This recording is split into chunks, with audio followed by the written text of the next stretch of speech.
মিশর দখল করার পরে মিশরীয়দের প্রাচীন একটা প্রথা ছিল, ধর্ম বিশ্বাস ছিল।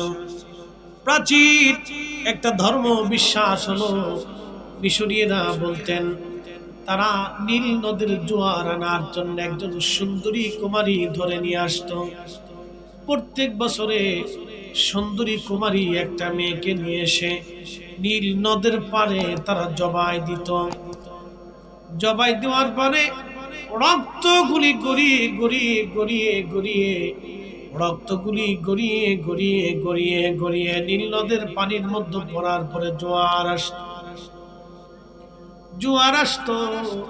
মুসলমানরা মিশর দখল করার পরে তাদের সেই প্রাচীন বিশ্বাস মোতাবেক তারা এই সময় একটা কুমারী মেয়েকে বাছাই করে লটারি করে খুব আনন্দে উদযাপিত করে লক্ষ লক্ষ মিশরীয়রা ঢোল-ঢোকের পিটাইয়া গান গাইতে গাইতে নাচতে নাচতে তাকে নিয়ে যাচ্ছে। আজকে একজন কুমারী নারী হত্যা করা হবে এবং নীল নদের জোয়ার আসবে। এই মিথ্যা ধর্ম বিশ্বাসী কত মিশরী কুমারী নারীর জীবন চলে গেল শত শত বছরে, তার কোনো হিসাব নাই। আমাদের দেশে হিন্দু ধর্মের একটা বিশ্বাস ছিল, স্বামী যদি মারা যাইত তাহলে স্বামীর সাথে জীবন্ত স্ত্রীকে আগুনে পুড়িয়ে মারা হতো। কারণ স্বামী স্বর্গে যাবে, স্ত্রী কেন স্বর্গে যাবে না? স্বামীর সাথে স্ত্রীকেও স্বর্গে পাঠানো হতো। কথা বুঝেন নাই মনে হয়? হিন্দুদের একটা ধর্ম বিশ্বাস ছিল যে স্বামী মারা গেলে স্বামীকে আগুনের চিতায় পোড়াইতো, সাথে জীবন্ত নারীকে তার স্ত্রীকে জীবন্ত স্বামীর সাথে পুড়িয়ে মারা হতো। আপনি বুঝেন তো এটা কতটা অমানবিক, কতটা নিকৃষ্ট একটা মত, একটা বিশ্বাস যে বলতো স্বামী স্বর্গে যাবে, স্বামীর সাথে স্ত্রীও স্বর্গে চলে যাবে। এটা কতটা একটা নিকৃষ্ট ধর্ম বিশ্বাস। এইভাবে পৃথিবীতে লক্ষ লক্ষ নারীর জীবন চলে, হাজার বছরে লক্ষ লক্ষ নারীর জীবন চলে গেল এক পুরুষের সাথে জীবন চলে গেল এক মিথ্যা ধর্ম বিশ্বাস।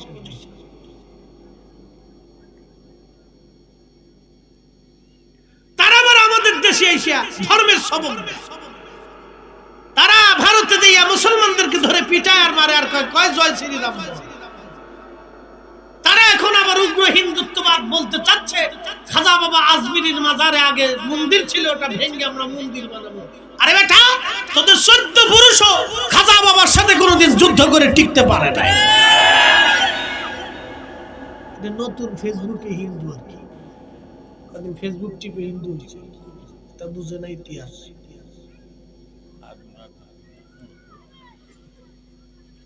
প্রিয় মুসলমান, খুব মনোযোগ দিবেন।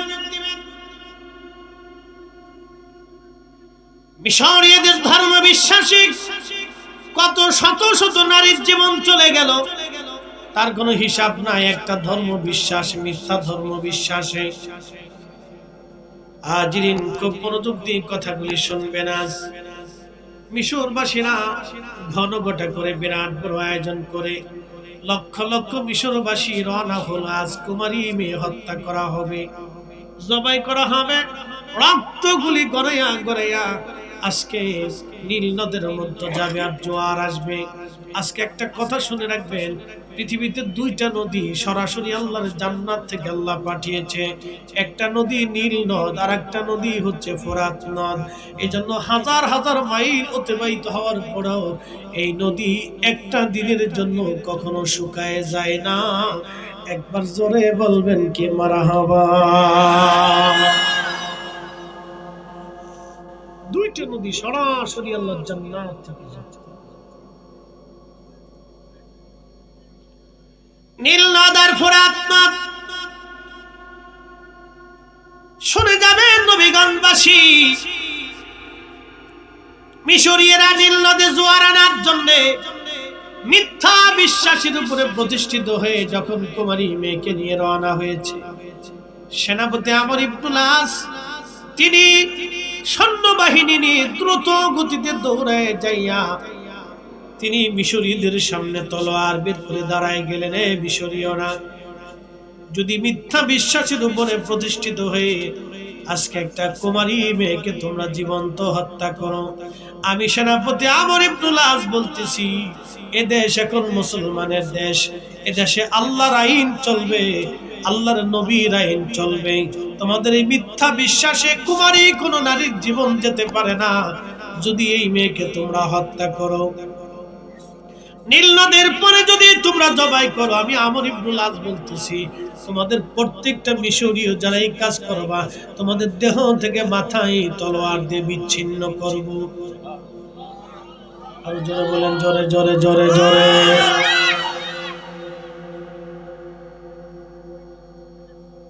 মিশরবাসী ডাক দেখে, সেনাপতি আমর ইবনুল আস, বুঝলাম তোমাদের আইন চলবে, কিন্তু আমরা এই কুমারী মেয়েটাকে জবাই করার পরে রক্তগুলি নীল নদে গড়ে পড়ার পরে জোয়ার আসবে। যদি তোমরা নীল নদের জোয়ার এনে দিতে পারো মুসলমানরা, তাহলে আমরা আর কোনোদিন এই মেয়ে হত্যা করব না।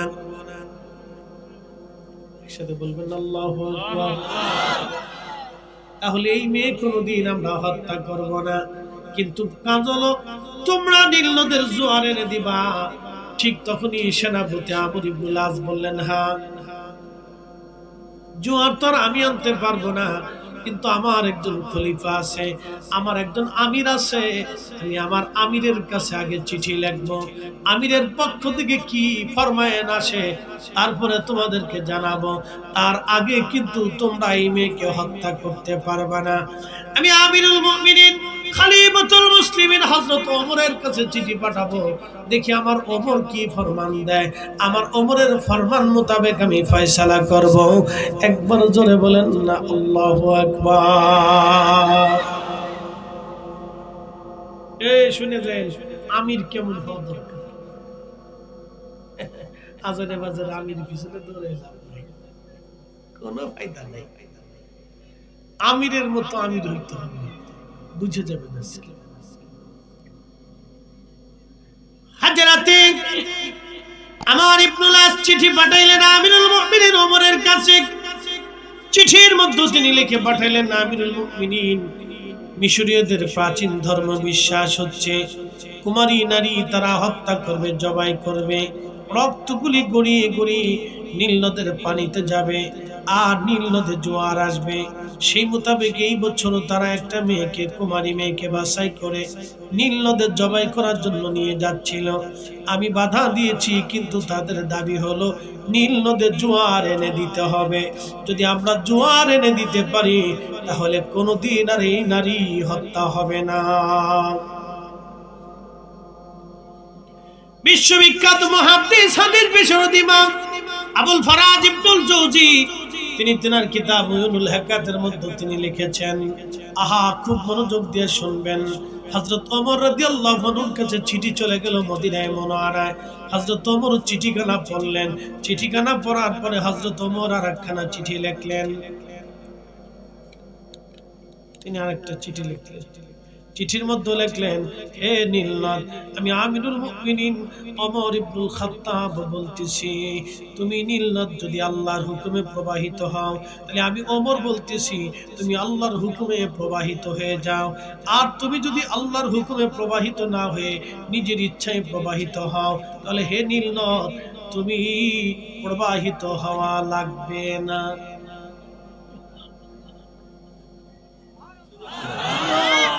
না একসাথে না বললে বুঝবো কি করে? একসাথে বলি আল্লাহু আকবার। আল্লাহ এক, জোরে বলেন আল্লাহ এক, জোরে বলেন আল্লাহ এক, জোরে বলেন আল্লাহ। আশহাদু আল্লাহ ইলাহা ইল্লাল্লাহ, জোরে বলেন আশহাদু আল্লাহ ইলাহা ইল্লাল্লাহ ওয়া আশহাদু আন্না মুহাম্মাদান আবদুহু ওয়া রাসূলুহু। আল্লাহ ছাড়া আর কোনো ইলাহা নাই, এবং আমাদের নবী হচ্ছেন আল্লাহর রাসূল এবং আল্লাহর বান্দা এবং শ্রেষ্ঠ রাসূল আল্লাহর হাবিব। কথা বলেন ঠিক না বেঠিক? ওমর চিঠিতে কি লিখলেন, হে নীলনদ, আমি আমিরুল মুমিনিন ওমর ইবনুল খাত্তাব বলতেছি, যদি তুমি আল্লাহর হুকুমে প্রবাহিত হয়ে থাকা তাহলে আল্লাহর হুকুমেই প্রবাহিত হবে, আর যদি তুমি তোমার নিজের ইচ্ছায় প্রবাহিত হও আল্লাহর হুকুম ব্যতীত তাহলে তোমাকে প্রবাহিত হতে হবে না। তাহলে নীল নদ কার হুকুমে চলে? নীল নদের জন্য আলাদা কোনো দেবতা, পৃথিবীতে বৃষ্টির কোন দেবতা, পৃথিবীতে আকাশের কোন দেবতা, পৃথিবীতে লক্ষ্মীর কোন দেবতা, পৃথিবীতে কোন ওই জৌনের দেবতা, পৃথিবীতে কোন মনসার দেবতা, পৃথিবীতে আল্লাহ ব্যতীত আর কোন ইলাহ নেই। এটা হযরত ওমর দেখিয়ে দিচ্ছেন আমির হইলে এরকম হইতে হবে। এরকম আমির আধ্যাত্মিকতা ছিল শাহজালালের ভিতরে, যার কারণে বঙ্গে এসেছিলেন, বিজয় হয়েছিল। এই আমির ছিলেন খাজা বাবা আজমিরি, যার কারণে যেদিকে তাকিয়েছেন বিজয় হয়েছে। এই আমির ছিল মুজাদ্দিদ আল ফেসানি সরহিন্দি, যেদিকে তাকিয়েছেন বিজয় হয়েছে। এই আমির ছিলেন সাহেব কেবলা ফুলতলি, যার কারণে কোটি কোটি মানুষ ওনার দিকে রুজু হয়েছে। কথা বলেন ঠিক না বেটি? আমির আমিরের মতো তাহলে বিজয় হবে, নতুবা বিহুদে হুদে দৌড়ে দৌড়ে পড়ায় পড়ায় জিন্দিগিতে কোনো লাভ নাই।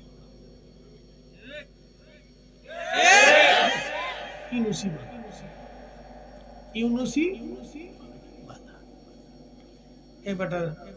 এবারেই দরকার হাজারাতে আমার চিঠিখানা লিখে ভাঁজ করে বার্তাবাহকের হাতে দিয়ে বললেন, বার্তাবাহক চিঠিখানা নিয়ে সেনাপতি আমর ইবনে আসের হাতে দিবে, আর বলে দিবে ওমর বলে দিয়েছেন চিঠিখানা নিয়ে যেন নীল নদের মধ্যে ছেড়ে দিয়ে আসে।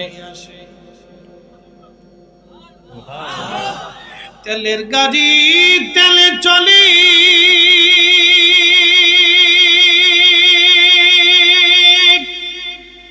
হাওয়ার গাড়ি হাওয়ায় উড়ে, বিনা তেলে চালাই গাড়ি নবী সুলাইমান। আমরা সেই মুসলমান, আমরা সেই মুসলমান, ঠিক কিনা? চিঠিখানা নিয়ে নীল নদের মধ্যে ছেড়ে দিয়ে আসে। সেনাপতি আমর ইবনে আস চিঠিখানা নিয়ে নীল নদের মধ্যে ছেড়ে দিলেন, ছেড়ে দিয়ে চলে আসলেন। এখন আমার প্রশ্ন জবাব দিবেন, নীল নদের কি কোন মাদ্রাসায় পড়ছে, কোন স্কুলে পড়েছে? তাহলে নীল নদের কাছে ওমরের চিঠি কে পৌঁছাইল? নীল নদের কাছে ওমরের ভাষা কে জানাইল? আল্লাহ আল্লাহ আল্লাহ। তার মানে বুঝে গেল আমির শুধু আমির না, আমিরের শরীয়ত আছে, আধ্যাত্মিকতাও আছে।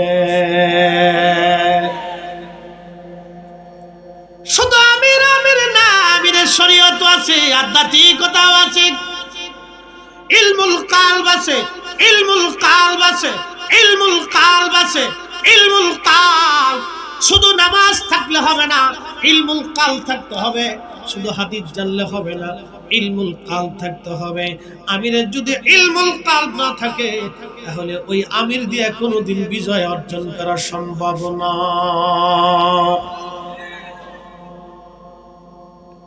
চিঠিখানা ছেড়ে দিয়ে চলে আসলেন আমর ইবনে আস। চিঠি ছেড়ে দিয়ে চলে আসার পরে নীল নদের মধ্যে জোয়ার আসলো, জোয়ার এসে গেল। আজকে 1400 বছর পার হয়ে গেছে। একটা দিনের জন্য, একটা বছরের জন্য 1400 বছরের ইতিহাসে আর দ্বিতীয়বার চিঠি পাঠাইতে হয় না নীল নদে, দ্বিতীয়বার কোনো মেয়েকে জবাই দিতে হয় নাই। জোয়ার এসে গেল, আজ পর্যন্ত জোয়ার ভাটার জন্য চিঠি পাঠাইতে হয় নাই, মেয়ে হত্যা করা লাগে নাই। তিনি আমাদের আমিরুল মুমিনিন ওমর রাদিয়াল্লাহু আনহু, যাকে দেখলে শয়তান 40 দিন ওই রাস্তা দিয়ে হেঁটে যেত না। তিনি সেই আমার নবী বললেন, আলাইকুম বিসুন্নতি, তোমরা আমার সুন্নাত মানবে, ও সুন্নাতিল খুলাফায়ে রাশিদিন আল মাহদিন, তোমরা তোমরা আমার খুলাফায়ে রাশিদিনের সুন্নাত মেনে চলবে। হযরত ওমর 8 রাকাত তারাবি চালু করেন নাই, নবীর মসজিদে তিনি 20 রাকাত তারাবি নামাজ চালু করলেন। আজকে ওরা কারা যারা 8 রাকাত তারাবি চালু করলো? আমরা মনে করি আজকে ওমর যদি দুনিয়াতে বেঁচে থাকতেন জুতা পিটা করে মুসলিম সাম্রাজ্য থেকে এদেরকে তাড়াইয়া দিত।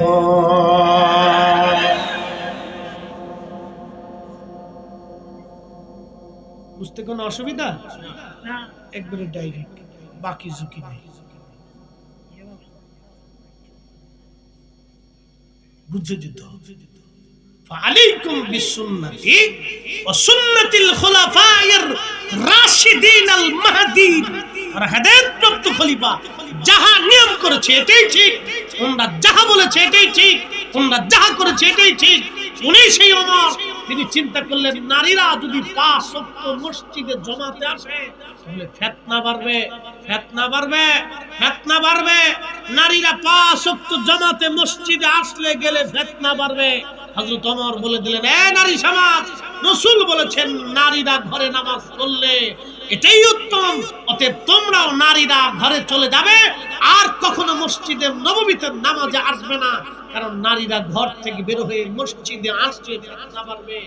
হুজুর বাজারে গেলেও ফিতনা হলো না, বাজারে গেলেও ফিতনা হয়, মার্কেটে গেলেও ফিতনা হলো না, মার্কেটে গেলেও ফিতনা হয়, ওই অমুক জায়গায় গেলেও ফিতনা হলো না, সমুক জায়গায় গেলেও ফিতনা হয়। তবে শুনে যান, 5 ওয়াক্ত যদি একটা মেয়ে বারবার ঘর থেকে বের হয়ে মসজিদে যায় তো স্বাস্থ্য ভাই কোনায় দাঁড়ায় সিজদা করে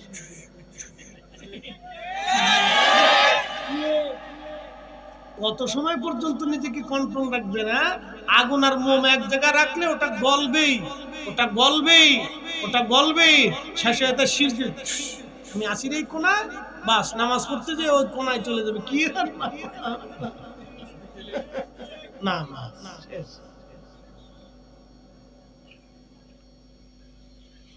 এই জন্য হযরত ওমর বলে দিলেন কোন নারী মসজিদে আসবে না। এই লামাযহাবির দল এরা নতুন করে ফিতনা বাঁধাইয়া নারীদেরকে ঘর থেকে বের করিয়া মসজিদের ভিতর আনাইয়া তারপর শিশুর বাঁধানোর চেষ্টা করতেছে। সব ধান্দাবাজ। কথা বলেন ঠিক না বেটে? আমরা বললে আমরা হয়ে যাবো বেদাত, আমরা বেদাতি হয়ে গেছি।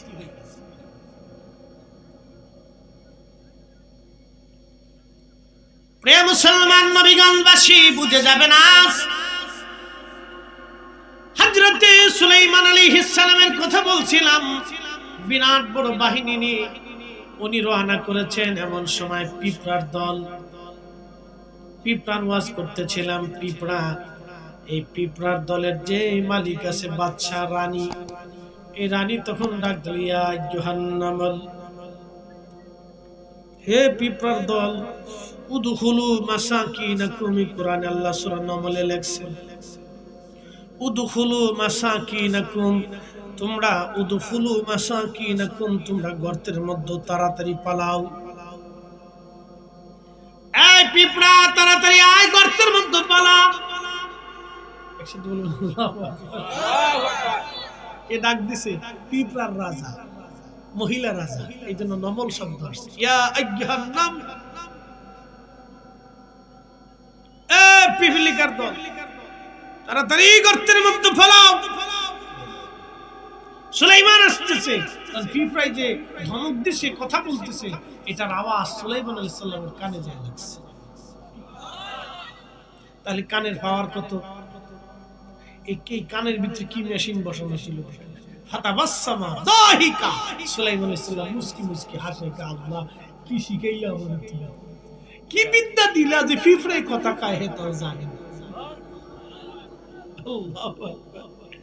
এই বিদ্যা এখনো পৃথিবীতে আছে। কথা বলেন, এই বিদ্যা এখনো পৃথিবীতে আছে, কিন্তু সবার কাছে নাই। এটা যাদের কাছে আছে তাদের কাছে যাইতে হলে একবারে সর্বপ্রথমে হালালের জিন্দেগি গঠন করিয়া দুনিয়াকে লাথি মেরে আল্লাহর জন্য নিজের জীবনকে কুরবানি করতে হবে। কথা বলেন ঠিক না বেঠিক? এটা সবাই পারে, কিন্তু আবার যেটার মোজ দাঁড়িয়ে এক হয়ে গেছে এটা ওই তো একদল আছে কোনটা মোজ কোনটা দাড়ি নিজে কইতে না। 7-8 দিন শরীর গোসল মোসল করে না, শরীর দেখে পাড়ার চিন্তা করুন, মৃত্যু পানি লয় না। এটা হচ্ছে শাহু সুফি, নাম দিছে কি শাহু সুফি। এবারে যদি শাহু সুফি হয় তাহলে শাহু শয়তান কেটা? কি কথা কন না কেন? প্রশ্ন করে জবাব দিবেন, আল্লাহ পাক না না পাক? না না, জোরে বলেন, আল্লাহ পাক না না পাক? তো যে বেটা মুইতে পানি লয় না, এ বেটা জিকির না করবে, আল্লাহ না পাক পছন্দ করে? বলেন বলেন তো, রসুল পাক না না পাক? আরে রসুল এত পবিত্র ছিলেন যে 1450 বছর আগে মানুষ যখন পেশাব করে ঢিলা নিতে হবে কল্পনাতেও ছিল না, তখন আমার রসুল পেশাব করে ঢিলা কুলুপ করে, বাথরুম করে ঢিলা কুলুপ করে, পানি ব্যবহার করে, তারপরে হাত দিয়ে মাটিতে ধুয়ে তারপরে দেখাই দিছে এইভাবে পবিত্র হতে হবে। কুকুরে খাবারের পাত্রে মুখ দিলে নবীজি শিখিয়ে দিয়েছেন 7 বার মাটি দিয়ে ধুতে হবে। কয়বার? আপনি সারা জিন্দেগি সমস্ত আপনার যে ল্যাব যেটা আছে পরীক্ষার জায়গা, কুত্তায় যদি কোনো পাত্রে মুখ দেয়, আপনি সাবান দিয়ে এবং হাই কোয়ালিটির ওষুধ দিয়ে আপনি ধুয়ে দেখেন, ওই পয়জন যায় না। মাটি দিয়ে যখন ধুবেন 7 বার ধোয়ার পর তারপরে পয়জনটা যায়। কিন্তু আমাদের দেশে, পৃথিবীতে এখন খ্রিস্টানরা কুত্তা পালে না, আমাদের বাংলাদেশেও অনেকে কুত্তা পালা শুরু করছে। কুত্তা লিয়া হইয়ে থাকে, কুত্তারে চুমা দেয়। কি কথা কর না কেন? কুত্তারে চুমা দেয়। কত কোয়ালিটি আছে না। নিরাপত্তার জন্য, বাড়ি পাহারা দেওয়ার জন্য কুত্তা পালবেন, ভালো খারাপ না। কুত্তা বেইমানি করে, কুত্তায় বেইমানি। আপনি ঘুমাইবেন, রাত ধরে পাহারা দিবেন, ফলাইতো না। চোর আইব, চোরের পিছনে ঘেউ ঘেউ ঘেউ ঘেউ করবো। মাসিক কোনো বেতন টেতন নাই, ওরে কোনো রকম খাবার টাবার দিলে চলবে, কম্বল খাতা না দিলে চলে। একবারে কম দামে পাহারাদার। যেমনি সারা দেশে চোর বাড়ছে, এখন কুত্তার দরকার। কি কথা কন দেখেন, সারা দেশে যেমনি চোর বাড়ছে, এখন কুত্তার দরকার। কুত্তার দরকার, ফালবে নেই, কিতা করতে না। যে সিস্টেম সেই সিস্টেম, যেই নদীর যে ভাও, এইভাবে নৌকা ভাও, তাহলে নৌকা ডুবে যাওয়ার সম্ভাবনা আছে। যেমনি চোর বাড়ছে, কুত্তা ফালতে ফালেন, বেশি করে ফালে, কিন্তু চুমা টুমা দিয়ে না, কিন্তু বিপদ আছে। এটার বাইরেও না ফাঁক, ভিতরেও কিন্তু না। কিন্তু এমন এক আজব প্রাণী, বেঈমানি করে, নাফরমানি পাবেন না। আচ্ছা বলেন তো, কুত্তার মতো দেখতে, কিন্তু শিয়াল কুত্তার মতো দেখা যায়। শিয়াল শিয়াল শিয়ালরে যদি আপনি আদর যত্ন করে বাইতে নিয়ে সুন্দর মতো খাওয়ান, প্রত্যেকদিন মুরগা খাওয়ান, খাসি খাওয়ান, গরু খাওয়ান, ও কিন্তু মুরগা চুরি করে জঙ্গলে চলেই যাবে। কুত্তার কাজ শিয়াল দিয়ে হয় না, শিয়ালের কাজ কুত্তা দিয়ে হয় না। আপনি জীবনেও মুরগি পাহারা দিতে হলে শিয়াল এনে মুরগি পাহারা দিতে পারবেন না।